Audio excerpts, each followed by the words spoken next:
guys, how you going? Tone and Flemo here with BEEFitUP Australia. Let's get rural on behalf of the Australian Horizon Foundation. We're lucky enough to be here with Wayne, the owner of GRANGE GARLIC. Thanks for having us. My pleasure. How long have you been here? Garlic, yeah, we've been back in Hamilton here for about 8 years now, and yeah, just sort of mucking around, having a bit of a go, trying to find something to do on a small block, and yeah, we sort of played around with garlic, and oh well, good idea got out of hand, didn't it? Really? That was your first choice, isn't it? Yeah, we looked at a number of other things. There's a number of other sort of small ventures that you can do on a holding, but no, garlic sort of really grabbed our attention, and it's just got a lot of really good attributes. So. And you were born, grew up here? Yeah, no, look, I grew up in Hamilton, and which is just down the road, and our old farm's actually just straight out the front gate by a couple of k's, so we can actually see it. So that was nice to be able to buy something a bit close to home. So yeah, come back, and you were saying your best mate's down the road. Yeah, well. So he's just over the back, so we just waddle home of a night, you know, sort of thing. So it's good, yeah. That's it. Well, let's go have a look. Let's go check out. Yeah, I reckon so. Yeah. Learn about garlic.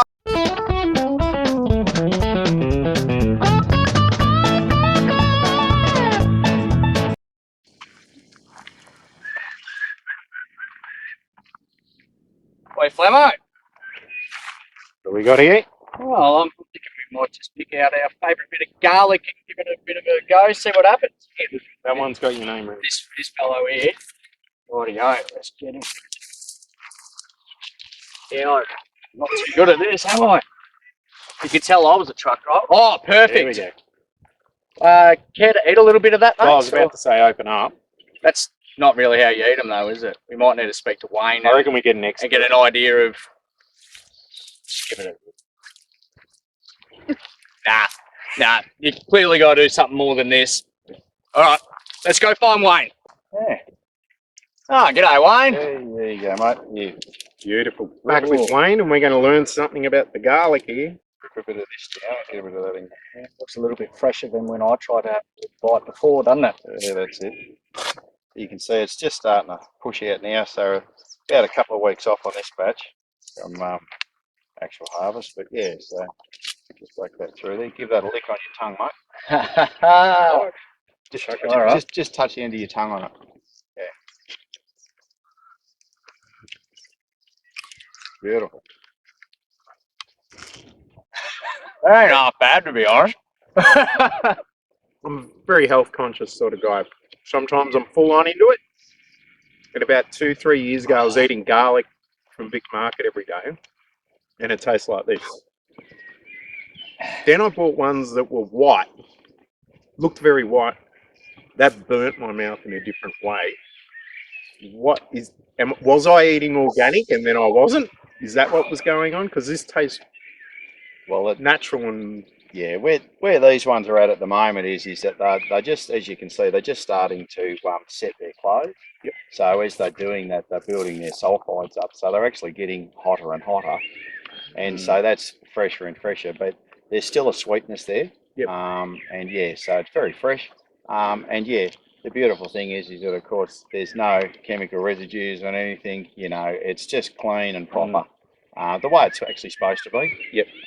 Because unfortunately there's an awful lot of sins that are created out there, and our vision is healthy soils, healthy plants, healthy food. So yeah, it starts with the soil. If you've got really good soil and then you really care for it, the plants really thrive.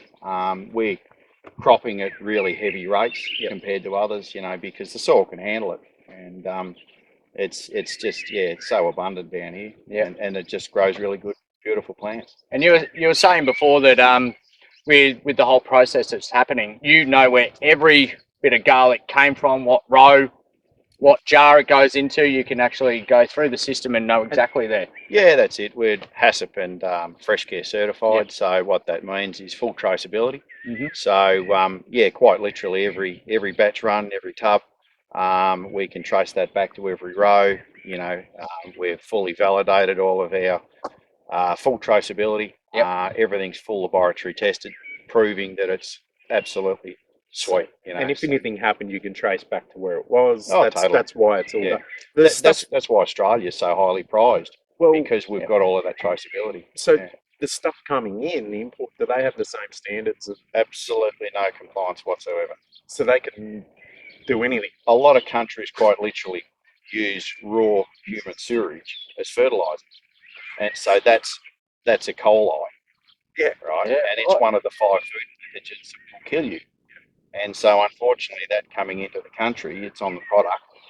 And so when they process that, they have to treat it with a whole heap of sulphides and vinegars and acids and every other form of thing that you don't want to know about, which is why we're not supposed to be eating the processed food that we do, because it's so full of crap. Whereas we just don't do anything. So it's an upfront product. So there you go. All natural. If it looks too nice and white and perfect, it's probably not perfect. It's That's what I learned eventually when my mouth burnt off. yeah. That's it. Exactly. Oh, that's great. That's the thing. Mm. Australian owned, we have so many standards here, whether it be vegetables, meat, whatever, poultry.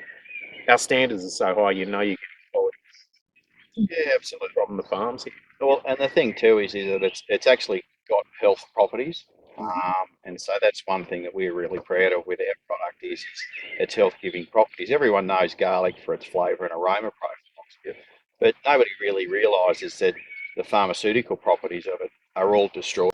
A few health benefits with these ones, I believe, Flemo. Super stuff. A million times better than anything I brought at Vic Market. Yeah. So now we know what the paddocks look like. And this still got a little bit more to go. I think there's about 2 weeks here, but let's go have a look. Start to burn. Yeah, so no, it was first recorded back in the 1800s that if you rub garlic on the soles of your feet, you'll actually end up with garlic breath. So you got to think about that for a minute, because what it's saying is that it's actually got the capacity to go everywhere in your body, right through your musculoskeletal system, cardiovascular, respiratory, everywhere in your body. So it's a pretty unique product to be able to do that. And so here we've got some of our varieties, just showing the different stages. Some of them are still developing, but they're all just sort of pushing into bulb swell at the moment. Yep. A couple of them are nearly there at the moment. But yeah, so we've got a number of different varieties. They've got different attributes. Some are better for processing, others are better for culinary use. But one of the benefits down here is we can grow all of the varieties bar one as a subtropic, and of course up north that's the only one they can grow. Yep. So it's a pretty awesome spectrum of what we can do down here. So. And the product, is it separated by each type of garlic, or? Fundamentally, there's 2 types. They're classed into hard neck and soft neck. Yep. And then from there you've got your different varieties out of that. But yeah, so no, we're pretty lucky here in Australia. We've got a lot of varieties, and they were all brought in years ago, of course. But there's really no industry, so there's no capacity to sort of get seed stock. So it's all. Yeah, there's really only a handful of growers in Australia at all. So the plant do you reproduce seed from the plant? Yeah. Yep. Yeah, it does. It's an annual plant. It's a very slow multiplier. Yep. If you put 1 seed of wheat in the ground, you'll get ahead with 100 or more seeds. Yep. Well, with some of these varieties, you get 7 or 8 seeds. And just like a sheep farmer doesn't breed from every male sheep that he produces, otherwise you run your genetics into the ground. Yep. You don't plant every clove. So it's seed stock is the big problem. Yeah. So that's it. Is that something over, say, in the next 5 years or something, are you looking at having that yourself, where you're fully sufficient? No, we are self-replacing. So we produce our own seed. We've been sort of at it now for quite a number of years, trying to build up our seed stock. It's very fussy about its climate, so it's got to be acclimatised. But yeah, no, look, we're getting there, and we're working out which varieties sort of work for us, which is good. But you know, our yields are really good now, which is good. That takes a little bit to sort of get that worked out. Just that trial and error eventually pays off. If you're throwing up money at anything, you'll get there. So. You just got to not run out. Exactly.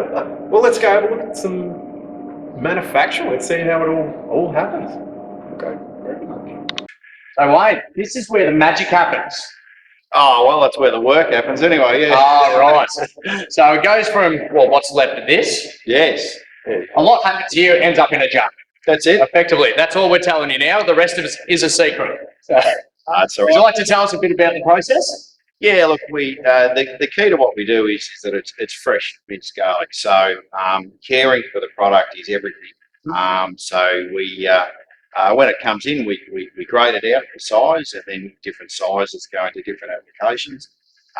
We run it through our dry store system. So actually controlling the product and getting it cured is really important, because garlic's harvested green. Yep. So like with all your cereals and stuff, those guys are waiting for nature to cure it for them, and so it's very vulnerable. Whereas the joy for us is that we get to harvest it green, and so it's a pretty robust crop. So unless a mob of sheep get in there and trample it, which is not good. Yeah, there's not a lot that eats it, and it's all below ground, so frosts and hail and those sorts of things really aren't that much of a problem to us, which is pretty early. And then we harvest it green, and the key to it then is being able to actually control the drying of it so that we get that right, and that just sets and cures the garlic. And if you do that well, then you can utilise the natural storing capacity of garlic, because it does store, as people know themselves. You can hang your garlic up in the kitchen, and all you can. So your different varieties store for different lengths of time, and so we utilise those characteristics to then be able to present proper fresh garlic into our processing, so that we've got continuous fresh minced garlic all year round. Yeah, so that's the idea. But yeah, trying to get commercial scale of that has been a real interesting equation for us. So but we're getting it. Yeah, beautiful. Wayne, Yes, mate. look what I've found. Now, I've got one question. I've got one too. How do we get this Into that. into a jar? Yep. Well, I sort of figured I didn't want to do lots and lots by hand, so we searched around the world and we found a few machines that could do it, which was good. So we've had a bit of fun trying to pull those in from all different parts of the world. I only speak one language myself, so that was fun. But anyway, no, look, there's been some really good people that have really helped us out a lot, which is awesome. And so the whole idea is to push to scale, because obviously, there's a lot of volume and it's got to be mechanised, otherwise we're just not going to be viable at it. So yeah, so the whole idea is that that's straight out of the ground. So we mechanically harvest, and that chops the top off, and then we put it through some machines that grade it into different sizes. Obviously we've got the different varieties, they all stay into their own categories. From there then we dry it and just set the garlic. And then from there, it goes through another machine which actually mechanically cracks it and splits it into its individual cloves. The cloves then get graded out. And then from there, another machine, the cloves have still got a paper on them, so that then peels the cloves. And then from there, it goes into our high care facility, which goes through a washing process and mincing, and ends up as proper Australian fresh minced garlic. Awesome. Full stick. Yeah. So That's how it ends up. Goes from this. Well, it starts with that. Does a whole heap of that by going up here. I was told not to. Gets grated like so. And then you end up with nice fresh garlic in a jar. that's it. Yeah. Beautiful stuff. Are we going to have a spoonful of it? We'll leave it for cooking later on, I think. I'll actually get you a safe one. That's a demonstration. So there we go. So there is a lot of pharmaceutical qualities that garlic has that a lot of people don't know about, especially with viruses and this climate at the moment. Do you want to tell us a little bit about that and just how beneficial this could be for everyone out there, especially fresh garlic? Yeah, well, people seem to have fallen asleep. The world's fallen asleep to the qualities of what garlic's got. I mean, it's the first documented performance-enhancing product in the world. The first Olympians used it. It's Tutankhamun's tomb had it perfectly preserved. It's mentioned in the Bible. So the early Hebrews, they longed for their garlic. So long has it been known as the king of herbs. But the pharmaceutical quality of garlic is allicin. And the funny thing is that there's no allicin in garlic. two other compounds are, and when you damage the cell structure or crush it up, those compounds mix, and allicin is the result. It's a very complex chemical equation, and but then of course allicin's very unstable, so it's easily lost. So people think that garlic's healthy for you, and everyone knows garlic for its flavour and aroma profiles, but nobody sort of realises that unless there's actual allicin in it, it's just flavour and aroma. Yep. And of course, this is the form that pretty much all wet minced garlic, or garlic comes into the country that's not fresh whole bulbs, is in dehydrated form like that. So, and then of course, different people they rehydrate it and add a whole heap of things to it to try and make it safe, because unfortunately other countries don't have the same guarantees that we do, and or the same sort of farming practices. And so, for instance, using raw sewage or E. coli is really no good for you. It's one of the 5 food pathogens that will actually kill you. Which is not what happens on this farm. No, so that's your imported stuff's going to be having that, but you've actually got a process here that is extremely unique, and the only one in Australia at the moment too, that makes your product. How did you explain it before? So, not protecting us from the garlic, but protecting the garlic from the humans, to put it on the shelf and give it a longer shelf life without needing to be refrigerated for up to 12 months. Yeah, that's it. Normally food processors, they use a whole heap of preservatives trying to stop food going off. And so what we're really proud of that we've been able to achieve is we've got product stability with 12-month shelf life, unrefrigerated, untreated. So that in the food world is pretty much impossible, because, and the best way to give an example of that is if you've got any sort of vegetable or fruit or meat that you like, and crunched it all up and put it in a container, put a lid on it, left it on the kitchen bench at room temperature for 12 months and come back, what have you got? I wouldn't have said a delicious food. No, probably not. No. A mess, really. So, and so that's what our product is now. So you simply can't do that. Well, we're really proud of the pharmaceutical properties that we know our product's got, and we're currently flies everywhere. We're going through the process of just validating all of that scientifically, so that very much the same way that Manuka honey, they've validated their process and the health-giving properties of what their honey's got. That's what we're doing with garlic. So it's really exciting because as a food, there's nothing that compares to it. It's got antimicrobial properties, antibacterial properties, and what's really exciting is antiviral properties. There you go. So in the current good against COVID. Well, no, I'm not in any way making that claim. No, but what the best thing that we can do in relation to COVID is build up our immune system. It's why old people are vulnerable to COVID more so, because their immune system is more vulnerable. It's not as you get older, your immune system drops, and so that's what makes them more susceptible to it. Well, guess what garlic is? It's the most immune boosting food on the planet that you can actually eat. Yeah. So if you're going to do anything against COVID, get vaccinated, because that prepares your body with antibodies. But if you want to build up your immune system, is to literally eat garlic with allicin in it, not just garlic. Just in general, being a healthier person is having the fresh garlic aspect, not this ground up stuff that comes from overseas. And well, food is medicine. So if you put crap into your body, well, then your body won't run on. It needs good fuel. So yeah, we're really excited because we've got a complete process right from the start. So we grow our own seed and our own horticultural operation, feeding into our own food processing factory, which we never actually set out to do all of that. It's just that to be able to actually control the process and to know that you can guarantee it, it sort of had to be that way. And it hasn't been easy, but it's sort of the way it's worked out is it's actually really good, because we're really quite excited about what we can do. And that's probably what puts you ahead of the others out there at the moment, I suppose, is the innovations you've come up with and rolling the dice with a few things. But you've got an Australian product here that you're almost a niche in the market, being grown here in Australia and a top quality product.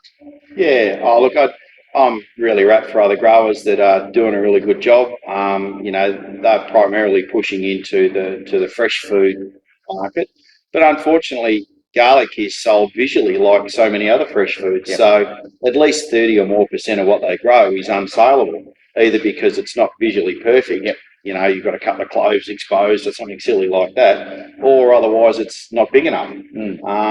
And so that in itself that's a real battle for fresh growers. Yeah.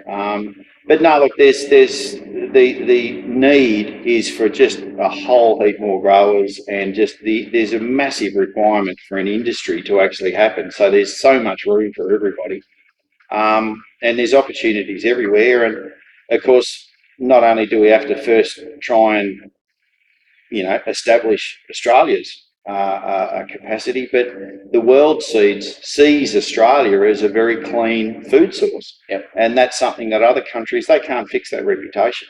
So they've already trailed that. So so it's really exciting. There's just we sort of now it's about scale, and so now it's about sort of encouraging others to get involved.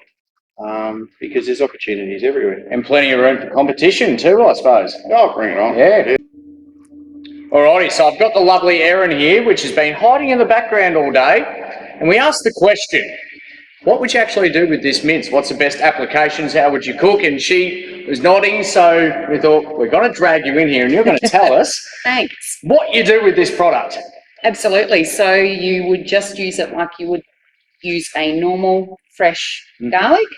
So in your stir fries, we've got a nice recipe up on our blog at the moment for nice. chimichurri sauce. Did you want to give yourselves a little plug there, what the website is? At www.grangegarlic.com.au. Oh, you must be the marketing manager. That's right. Yeah, you know what you're doing. And I love garlic.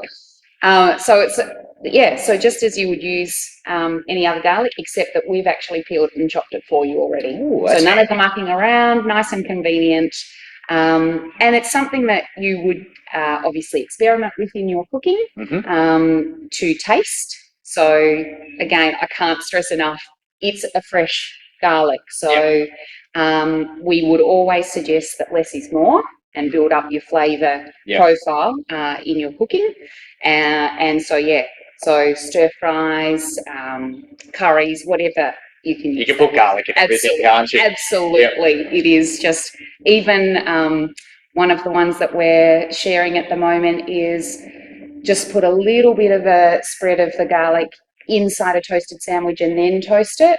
Hang on. This sounds like a game changer to me. So, but not too much, because I did hear a whisper before that your garlic is about 4 times stronger than anything else on the shelf that's imported. Yeah, so if you're comparing this to what you might have ordinarily been using in terms of a minced garlic, less is more. So as a marketing manager, you use flavour.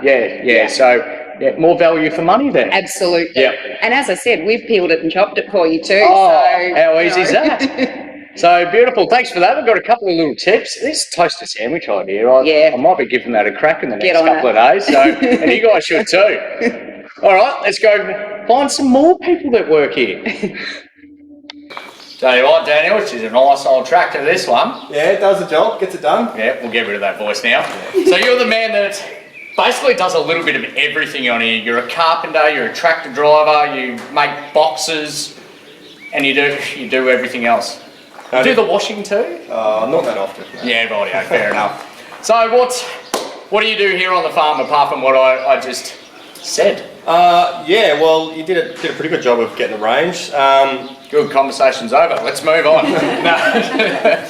Obviously we grow the crop, process it all the way through to the end product. Yeah. And so from an operational perspective, that creates a whole list of jobs, which is good. It's a good variety of work.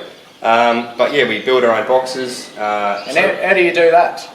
So we actually cut the trees down, mill it up and construct them here ourselves. Yep. So out of recycled farmed trees. Yep. So That's old pine trees. We actually saw them on the way through. Yeah, We'd right. seen it whole heap lopped off, and so that's pretty good that you're recycling them, making them into boxes that you actually put your product in, don't you? Yep, exactly right. So, and so of course, you know, the more jobs you do yourself, the more work it creates, but you get the control all the way through. So, the calendar's pretty full. Ah, very good. So you got the workshop just inside, so you take care of the maintenance on the farm and those types of things as well, I take it? Yeah, yep. Thankfully, most of our equipment's fairly simple. Yep, but and new. And new, that's right. Try and keep the reliability up. So, but yeah, just simple maintenance, keeping everything running when you need it to in season. Yep, just being the gopher around the farm, being told what to do, eh? Pretty much. Ah, fantastic. Thanks for joining us. We'll go speak to some other people now, do we think? We've had enough of each other? Probably. Yeah, right. And welcome to the 3 Ts. We got Tara, Tracy and Tone. So girls, what are you guys doing on the farm? You're admin and you do as little as possible, I believe. Pretty much, I'm just kidding. So you're at university as a nurse, I believe? Something along those lines? Working as a nurse, one of the hospitals a couple of hours away. Yep. Keeps me fairly busy, so it does limit my time on the farm a little bit, but try and come back and do a bit of work remotely on the website, and sort of background social media and a bit of the paperwork. But, oh, beautiful.